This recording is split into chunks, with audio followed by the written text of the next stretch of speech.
So, Madam President, it's my distinct opportunity to talk about my good friend, Senator Mike Braun from Indiana. Senator Braun and I came up here at the exact same time. He was 99th in seniority, and I was 100th in seniority 6 years ago. We both had very similar backgrounds. Both of us had built businesses. Both of us had very similar backgrounds in how we got started. Neither of us started with any money. We got to build successful business. We had to figure out how to control our costs because you're not going to succeed if you don't figure out how to control your costs.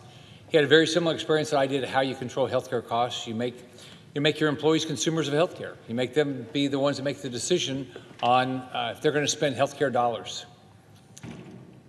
He also is very focused on the problems of federal debt, the problems of federal spending. From the time he got up here, he was a champion of trying fiscal sanity. We, with our wives, we had the opportunity to travel to Israel. I think our first summer here. I think it was our first summer, and spent a week there just learning everything we could about Israel. Senator Braun has a wonderful family, wonderful wife, also an entrepreneur like he is. So I'm going to miss him a lot. He talked about the fact that we were so naive when we first came up here that we're supposed to have lunch from 12:30 to 2 o'clock, and started business guys, we show up on time, and there's only 2 of us there. The food wasn't out, and so we were told that it doesn't really, they say it starts on time, but it never did. We both saw the difficulty of trying to get things accomplished here and difficulty of trying to control spending here. So, but his voice has been very important on the fight for fiscal sanity here, and his voice has been very important on the ability to try to figure out how we get our healthcare costs in line so people can afford it. Not just government affording it, but individuals can afford it. So I'm going to miss him.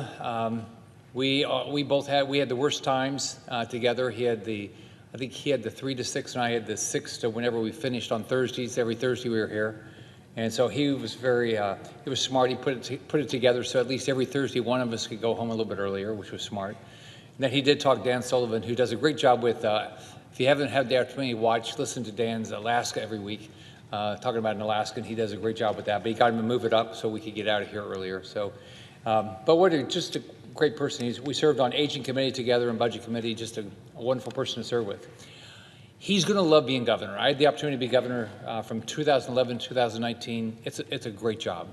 If you care about families, if you want to help people get a job, if you want to help people get a better education, if you want to keep people safe, that's exactly what you get to do. So I think Senator Braun's going to be the best governor in the country soon. He's going to make sure that Indiana is the state that people can get a great paying job, their kids get a great education, and people feel safe. It is still a little cold for me. Florida is a little bit warmer than that than Indiana. But I just want to say I'm very appreciative of Mike's friendship. I'm very appreciative of his hard work. I appreciate his tenacity. I can tell you that they're always going to live within their means because Mike will not waste a dime.